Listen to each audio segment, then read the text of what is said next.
വിഘ്നേശ്വര, ഈ തേങ്ങ കല്ലിലല്ല അടിക്കേണ്ടത്, എന്റെ നെഞ്ചത്താ.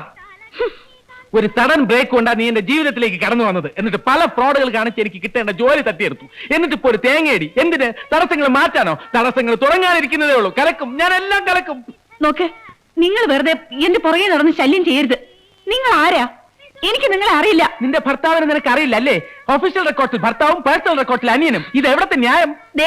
വെറുതെ ഇങ്ങനെ ബഹളം ഉണ്ടാക്കരുത്. എന്റെ സ്വഭാവം നിങ്ങൾക്ക് അറിയില്ല. ഞാൻ വളരെ മോശമായി പെരുമാറുന്നവളാ, പറഞ്ഞേക്കാം. ഓഹോ, ഇതിനേക്കാളും മോശമായിട്ട് നിനക്ക് പെരുമാറാൻ പറ്റോ? അപ്പൊ എന്നെക്കാളും ചീപ്പാണല്ലോ നീ. നീ ചീപ്പാണെങ്കിൽ നിന്നെക്കാളും 10 ഇരട്ടി ചീപ്പാവും ഞാൻ. എന്നെ കാണാം. കാണാം.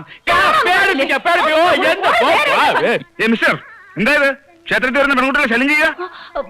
അയ്യോ അതെ, പെൺകുട്ടിയല്ല, എന്റെ ഭാര്യ.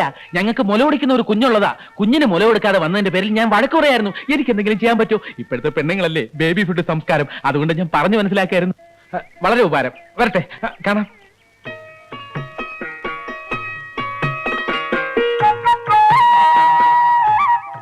പോയോ? ഭഗവാനെ, അനീതിയുടെ ഒരുപാട് കഥകൾ പറയാനുണ്ട്. ഒക്കെ സൗകര്യം പോലെ നേരിട്ട് വന്ന് ബോധ്യപ്പെടുത്തിക്കൊള്ളാം. അഡ്വാൻസ് ആയിട്ട് ഇതിരിക്കട്ടെ. വിഘ്നേശ്വര,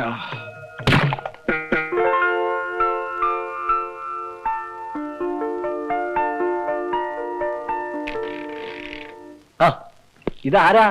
എന്തൊക്കെയുണ്ട് വിശേഷം? ഒരു വിശേഷമില്ല. ഒരു ജോലി ശരിയാക്കാൻ നടക്കുക.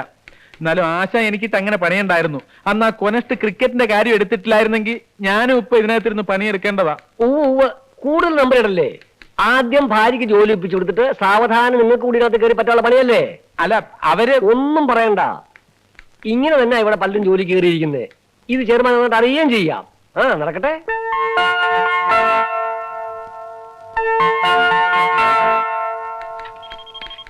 മാഡം, ഹസ്ബൻഡ് കാണാൻ വന്നിരിക്കുന്നു. ഏത് ഹസ്ബൻഡ്? ഏത് ഹസ്ബൻഡ് എന്നോ? ഏത് ഹസ്ബൻഡ് എന്നല്ല, എന്റെ ഹസ്ബൻഡോ?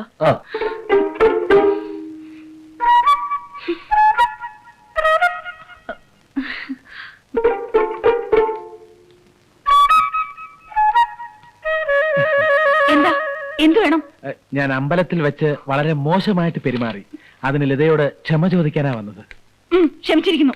ക്ഷമിച്ചിരിക്കുന്നു എന്ന് പറയുമ്പോഴും മുഖത്തുള്ള ഭാവം ഇടിച്ച് എന്നെ ചമ്മന്തിയാക്കി കളയുന്നുള്ളതാണല്ലോ. ഇതല്ലേ മാഡം? അയ്യോ, ഒന്ന് പതുക്കെ പറ. നിങ്ങൾക്കിപ്പോ എന്താ വേണ്ടത്? ആദ്യം ഈ ശത്രുതാ മനോഭാവം വെടിഞ്ഞ് നമുക്ക് സ്നേഹത്തിന്റെ വഴിയിലോട്ട് വരാം. എന്നിട്ടാവും ബാക്കി സംസാരം. അങ്ങനെയാണെങ്കിൽ നമ്മൾ തമ്മിൽ സംസാരിക്കണമെന്നില്ല. ഞാൻ ഒന്ന് താണപ്പതേ കൊണ്ട് പൊങ്ങിയല്ലോ. ഇതായി പെണ്ണുങ്ങളുടെ കുഴപ്പം. അല്പ സൗകര്യം കിട്ടിയ ആണുങ്ങളുടെ തലയിൽ കയറിയിരിക്കും. പൊക്കോ, നമ്മുടെ പ്രശ്നങ്ങൾ ചെയർമാന്റെ അടുത്ത് പറഞ്ഞിട്ട് ഞാനും പൊക്കോളാം. വന്ന കാര്യം പറഞ്ഞു തൊലയ്ക്ക്. അയ്യോ, അത് അങ്ങനെ അങ്ങ് പറഞ്ഞു തീർക്കാൻ പറ്റില്ല. വളരെ പേഴ്സണൽ കാര്യങ്ങളാ. അല്പ സമയം എടുക്കും. ഇരിക്കും.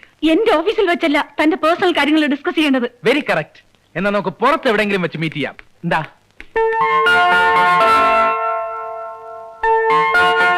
എന്തൊക്കെയാ നിങ്ങൾ ഈ പറയുന്നത്? 6 മാസത്തേക്ക് ഞാൻ പോലും പ്രൊബേഷണറി പീരീഡില്ല. അതിനിടയ്ക്ക് നിങ്ങൾക്കും കൂടി ഒരു ജോലി ശരിയാക്കി തരണമെന്ന് പറഞ്ഞാ അത് നടപ്പുള്ള കാര്യം തന്നെ. അല്ല, സൗകര്യം പോലെ ശരിയാക്കിയാ മതി. ഞാൻ വെയിറ്റ് ചെയ്യാം. ഏതായാലും നമ്മൾ ഇത്രയും അടുത്തുപോയ സ്ഥിതിക്ക്. ആരടുത്തു? കൂടുതൽ സ്മാർട്ട് ആവാനൊന്നും നോക്കണ്ട. ഓഫീസിൽ വെച്ചായതുകൊണ്ട് ഞാനൊന്നും പറഞ്ഞില്ലെന്നേ ഉള്ളൂ. തനിക്ക് വട്ടി വിളിപ്പിക്കാൻ അത്ര പൊട്ടിപ്പണൊന്നുമല്ല ഞാൻ. അതിന് വേറെ ആളെ നോക്കണം.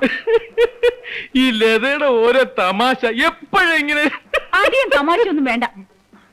ജോലി വാങ്ങിച്ചു തരുന്ന കാര്യം ഞാൻ പിന്നീട് നോക്കാം. ഞാൻ പോവാ. അല്ല, കാര്യങ്ങൾക്കൊക്കെ ഒരു തീരുമാനമാകാതെ അങ്ങനെ പോയാലെങ്ങനാ? തീരുമാനോ? അല്ല, എന്റെ ഭാര്യയാണെന്ന് പറഞ്ഞാണല്ലോ ജോലി കയറിയത്. ആണോ എന്നാ ചോദിച്ചത്. അതെ. ഭാരതത്തിൽ നിലവിലുള്ള സാമൂഹ്യ വ്യവസ്ഥ അനുസരിച്ച് ഭാര്യയുടെ ശമ്പളം ഭർത്താവിന് കൂടെ അവകാശപ്പെട്ടതാണ്. ഞാൻ പറയുന്നൊന്നും എതിർക്കാൻ പറ്റാത്തതിന്റെ ദേഷ്യമല്ലേ മുഖത്ത്? നോക്കട്ടെ. നന്നായിട്ടുണ്ട്. സോ ഞാൻ പറഞ്ഞുകൊണ്ട് വന്നത്, എനിക്കൊരു ജോലി ശരിയാക്കി തരുന്നത് വരെ മാഡത്തിന്റെ ശമ്പളത്തിന്റെ 50% എല്ലാ മാസവും കൃത്യമായി എനിക്ക് കിട്ടണം. ഓക്കെ? സാധ്യമല്ല. നാണമല്ലല്ലോ തനിക്ക് ഇങ്ങനെയൊക്കെ ചോദിക്കാൻ. ബേസിക്കലി മൊത്തത്തില് എല്ലാ കാര്യത്തിലും അല്പം നാണക്കുറവുള്ള പാർട്ടിയാ ഞാൻ. ഇത് അതുകൊണ്ടൊന്നുമല്ല, വേറെ വഴിയില്ലാഞ്ഞിട്ടാ. ശരി, 50% ഞാൻ തന്നില്ലെങ്കിൽ? അങ്ങനെ ഒരു പ്രശ്നം ഉണ്ടായില്ലെന്ന് എനിക്കറിയാം. മാഡത്തിനൊരു ജോലി അത്രയും അത്യാവശ്യമല്ലായിരുന്നെങ്കിൽ ഇതുപോലെ ഒരു കള്ളം പറയുമായിരുന്നു. ഓ ഈശ്വരാ, എന്റെ കഷ്ടകാലത്തിനാ ഇങ്ങനെ ഒരു കള്ളം പറയാൻ എനിക്ക് തോന്നിയത്. അതിന് ഇത്രയും വില കൊടുക്കേണ്ടി വരുമെന്ന് സ്വപ്നത്തിൽ പ്രതീക്ഷിച്ചില്ല അല്ലേ? എല്ലാം നല്ലതിനാണെന്ന് കരുതിയാൽ മതി. അല്ല മാഡം, ഇനി എമൗണ്ടിന്റെ കാര്യത്തിലാണ് തർക്കമെങ്കിൽ ഈ പകുതി എന്നുള്ളത് 3-1 എനിക്ക് വിരോധമില്ല. എന്തു പറയുന്നു? ഹോ, നാശം പിടിക്കാൻ. സമ്മതിച്ചു. എന്നാ കൈ തന്നെ. എന്തിന്? കയ്യിലടിച്ച് സത്യം ചെയ്യാൻ. ദേഹത്ത് തൊട്ടുള്ള സത്യം ഒന്നും വേണ്ട. ഞാൻ പറഞ്ഞതാ. ഒരു മിനിറ്റ് നിന്നേ. ഒരു ചെറിയ ബില്ല് കൂടെ കൊടുക്കാനുണ്ടായിരുന്നു. ഒരു നാരങ്ങ വെള്ളം, ഒരു plate bajji.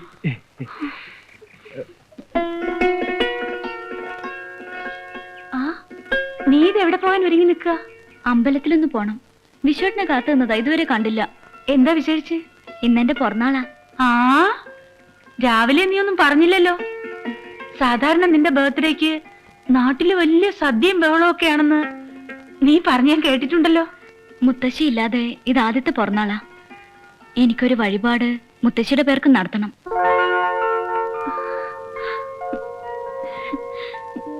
Thank you sir.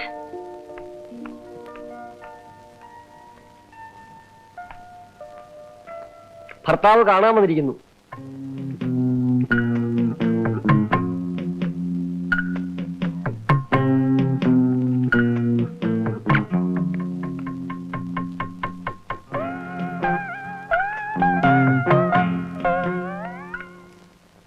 സാറിങ്ങനെ പോയില്ലേ? പോവാനോ? ഞാനിവിടെ വെയിറ്റ് ചെയ്യുന്ന വിവരം സ്വർണ്ണലതയോട് പറഞ്ഞില്ലേ? പറഞ്ഞു. മിസ്സസ് ഭാഗവതത്തിന് പുറത്തേക്ക് പോയല്ലോ.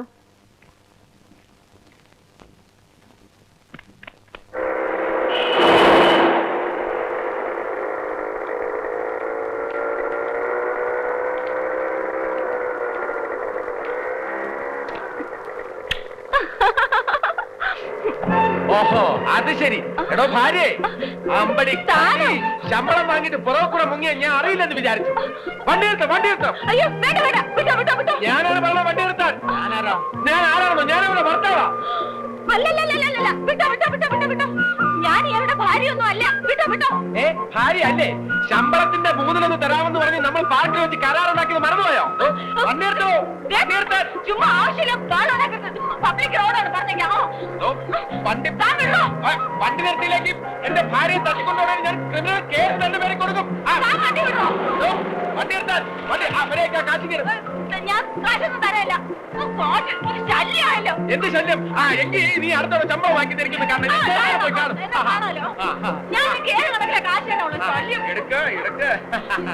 ഇതിൽ കൂടുതൽ ഒരു പൈസ ഞാൻ തരില്ല. 300 രൂപയോ?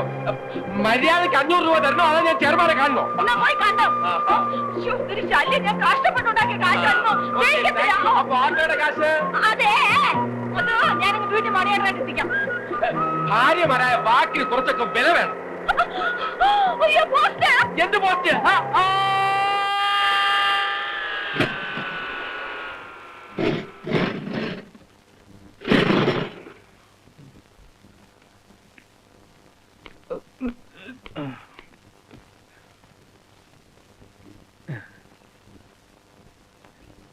എന്താ ഇത്? 525 രൂപ 50 പൈസയോ? You mean 525.50? അയ്യോ, ഇതൊരു ചെറിയ ആക്സിഡന്റ് അല്ലേ? ഇക്കണക്കിന് മേജർ ആക്സിഡന്റ് വല്ലതായിരുന്നെങ്കിൽ എന്റെ തറവാട് വിൽക്കേണ്ടി വന്നേനല്ലോ. നല്ല ട്രീറ്റ്മെന്റ് ഇട്ടുണ്ടെങ്കിൽ പണം മുടക്കണം. അല്ലാത്തവർക്ക് സർക്കാർ ആശുപത്രി ഉണ്ടല്ലോ. അപ്പൊ ഞാൻ ജീവനോടെ ഇരിക്കണമെന്നാണോ? ഇതിപ്പോ 525 രൂപയല്ലേ പോയുള്ളൂ. എന്റെ ലൈഫെങ്കിലും തിരികെ കിട്ടിയല്ലോ. അല്ല സിസ്റ്റർ, ഇവിടെ ഈ റിഡക്ഷനും ഡിസ്കൗണ്ട് ഒന്നുമില്ല? അതങ്ങ് തുണിക്കടയില്. അല്ല, ഇത് 500 രൂപയല്ലേ ഉള്ളൂ. 500 രൂപ ചിലപ്പോ 500 രൂപയെ കാണുള്ളൂ. ബാക്കി ഞാൻ ഇനി ആക്സിഡന്റ് പറ്റി ഇവിടെ വരുമ്പോ അതും കൂടെ ചേർത്ത് സെറ്റിൽ ചെയ്തോളാം. ഓക്കെ? പിന്നെ ഈ കാണുന്ന പേഴ്സണാലിറ്റിയേ ഉള്ളൂ. ഫിനാൻഷ്യലി ഞാൻ വളരെ വീക്കാം. സോറി.